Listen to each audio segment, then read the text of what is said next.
I like that. That's really cool. Let's get dirty.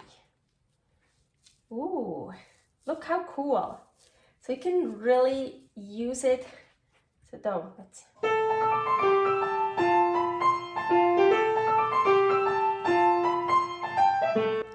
Carnivore Girl's Creative Carnivore Kitchen. No plants, no dairy. The next level cooking show.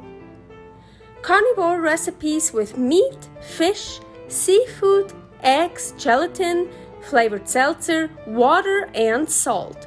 From super easy to complicated. From quickly done to many hours in the kitchen.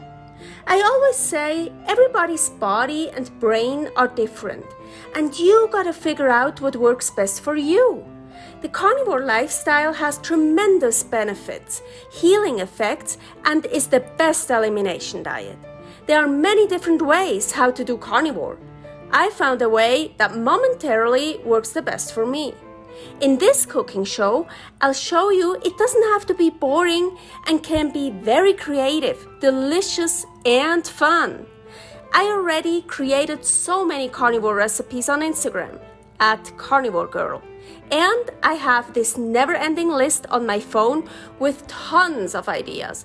My brain is a gift and a curse. Have fun with this episode!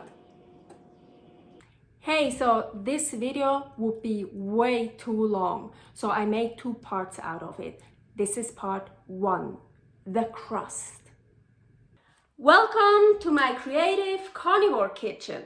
So in this episode, we're gonna make a cake. Yes, a carnivore cake. No, it won't be sweet because I'm a sugar carb addict and you are probably too, and we don't want that sweet taste anymore that makes us so addictive that we turn into a beast. So anyways, let's get started. For this cake, I wanna make a crust. And for that crust, I'm gonna make my carnivore shortbread. Yes, a recipe I've already done before, but not like this. So first things first, first thing I wanna tell you, my camera today is a little bit wobbly. So like when I change angle, yeah, it could get wobbly. Just so you know, so you don't get sick. First things first, preheat, bake, 350, preheating our oven. So then we come over here, an angle so you can see. We have here 5 eggs. 1, 2, 3, 4, 5. One is already in here. Well, the egg white. Yes, I already started without you guys. So take off your rings if you're wearing any. Separating eggs because I want to make my carnivore shortbread only with the egg whites. You can also use whole eggs, but I want to use only the whites. Don't throw away the yolks. And wait a second. Here's the water. Yes, for me, separating, I like it the best with my hands, and when they're a little bit damp, just works the best that way. So let's separate those eggs, and of course, as I mentioned, don't throw away the egg yolks. There are so many delicious recipes you can make with egg yolks. I'm sure, don't put your hair in, I'm sure I'm gonna make lots of recipes in this cooking show with yolks, and also just eating them like this. So delicious. But for now, I'm just gonna keep them like this, put them away, and I'm gonna use those for another recipe that I'm gonna film also for this show. Do you like my egg holders? Those are marrow bones. Yes, I keep marrow bones. They're so cool. I love bones. I collect bones. And they really, yeah, look how perfect they are. We add some salt. All my salt I'm gonna use in my kitchen is pure. This time I wanna use Himalayan pink salt, but this is coarse. I want some fine one here. So, just some salt. And we're gonna beat it good.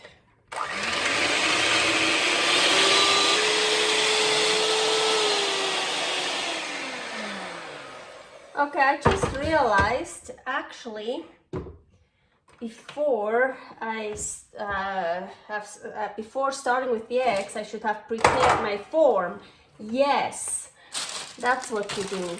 But well, let's do that really quickly right now. So I don't know how you call that. We say Springform in German. So I like putting a parchment paper on the bottom part. So that's how I do it.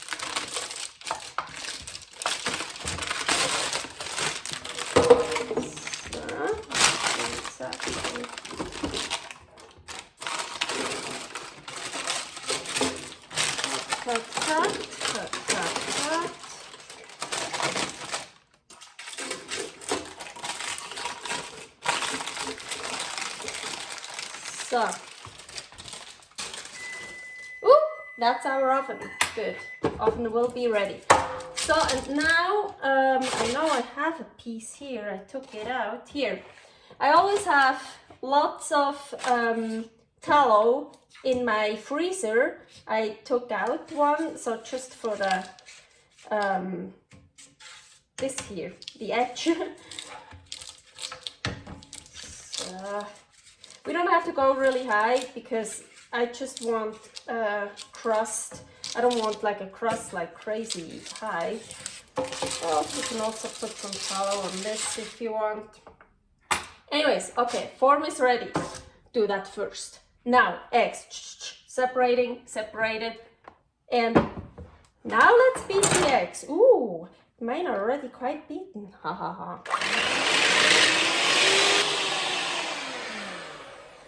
Okay, I feel like I have too many eggs, but better too many than too less, right? Okay, so now what I'm gonna do really quickly here is I'm gonna measure out my chicken flour because then later I can put in the description how much I used. So, chicken flour, my popular chicken flour. You can make so many great recipes out of chicken flour. How to make it? I never know where it shows up. It's either here or here. One of those corners. Wait, I think here. No, here. I really don't remember. I will figure it out at some point. I'm gonna weigh this out really quickly. 117. Write that down so I don't forget. 117 grams. Yes, I weigh it out in grams. I don't like the ounces. Do the math and you know the ounces. And okay, so now I'm just gonna add chicken flour just until it's the way I want it to, basically, while I'm beating.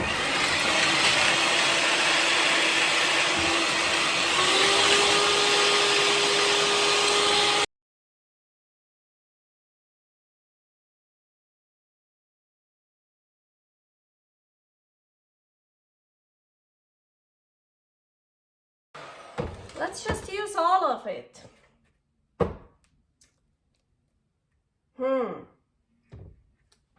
You know, So now I just feel like I want some more in there, but I don't have any chicken flour left. But wait.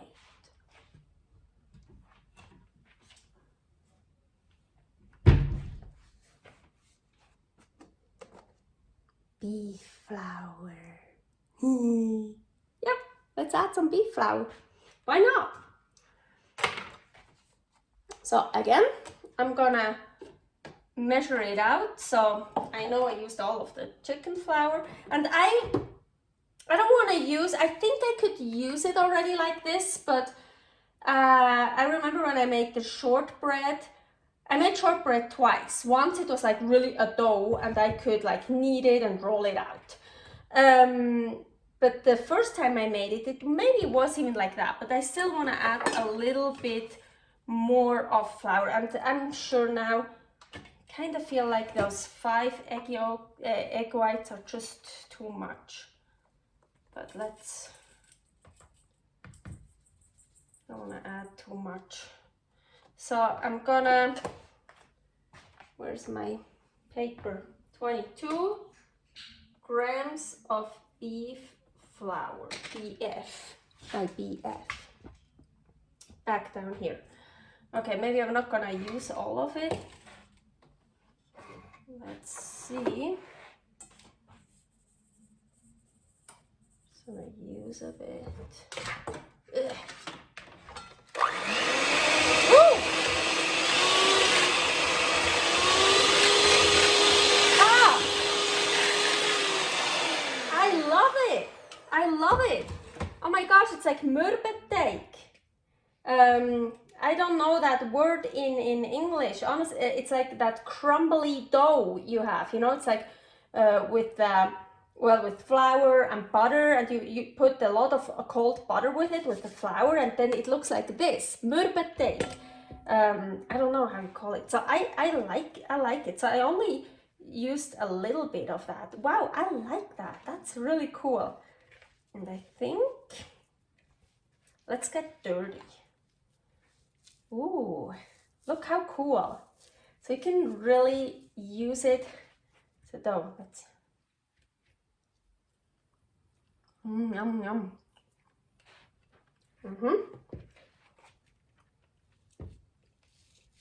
That is so cool. Okay, so now I actually prepared that one to roll out some dough, but you know what? I think, so what you could do, what I did last time is like, I put the parchment paper on here, put the dough on it, another parchment paper on it, and rolled it out, put the top parchment paper off, put it in the oven. But I want it in this form here anyway, so you know what? I'm just gonna do it like this. Ooh, that's actually fun. So I don't know about you, but I like working with my hands.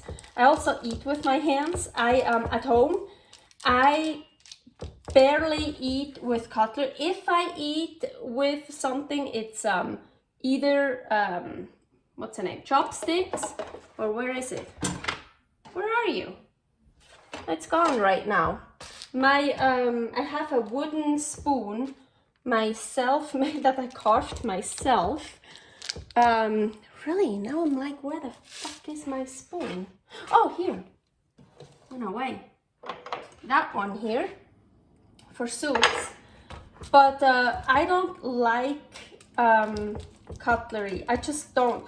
Once I really, or like for restaurants, I would love to have like my own set of cutlery that I can take with me, but I want different sets. I want one made out of bone. Yes, I love bones. And one made out of stone, one made out of wood, and horn. Yeah, horn.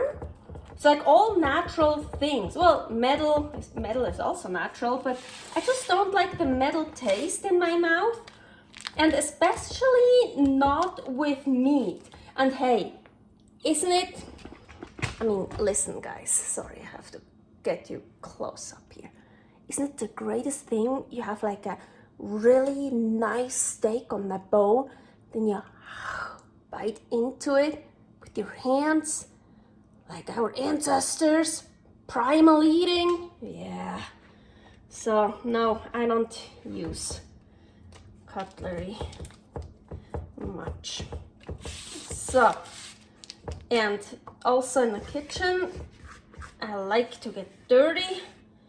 I like to actually really do something, you know, like with my hands. And hey, look at this. Sometimes I'm just a fucking genius. I think it's like perfect with those 5 egg whites, 117 grams of chicken flour, and I put a tiny bit of beef flour.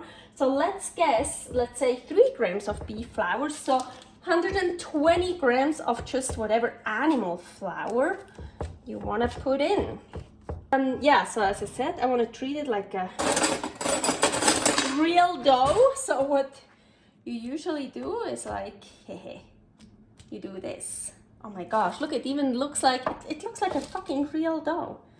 So cool. There's nothing wrong with just eating steak and eggs every day.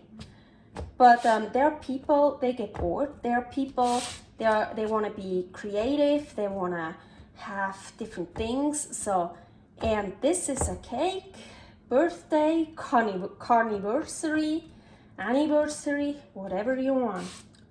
Yum, yum, yum. Now, we heard our oven apparently is ready because we heard the beep. Ooh, ooh. 350 preheated. So I would say 10 minutes. So it's like in the middle, kind of, whatever. Yeah. Okay, 10 minutes we said.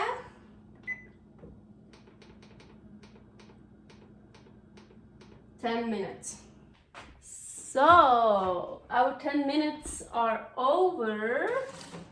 Ooh, look at our crust. Looks good. So honestly, I left mine in for a little bit longer, maybe 2 minutes longer. And the reason why is I live high altitude. For me, everything takes a bit longer here. And it came off from the edge a little bit, like it usually does with regular dough as well. Now,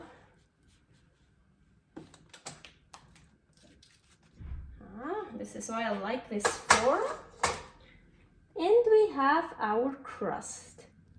So we wanna let it cool down.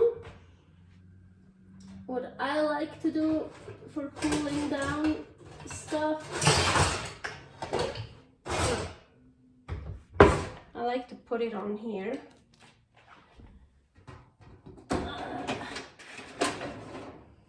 So finally I'm taking the oven mitt. I don't really use the oven mitt because I think I'm just too lazy to go down there and get it, but now it's, for this it's easier. And actually I need the second one too.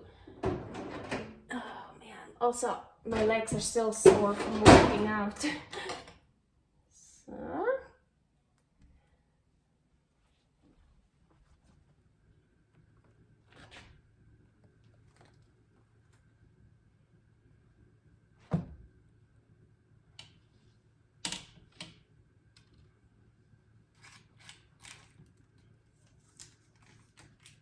ooh, nice, nice. Ooh, nice and warm. I always have cold hands, even when I'm warm, like here, usually, or like I'm sweating, but here, cold. Ooh, ooh, ooh. Sorry, it's so cool. Okay, so I just let this cool down, and this is our crust for the cake. This was part 1, and tomorrow part 2 will follow. Thanks for watching. If you try out this recipe, please tag me and let me know how you like it. Subscribe, share, like, comment, follow me on Instagram @carnivorgirl. See you next week in my next episode of Carnivore Girl's Creative Carnivore Kitchen. No plants, no dairy, the next level cooking show.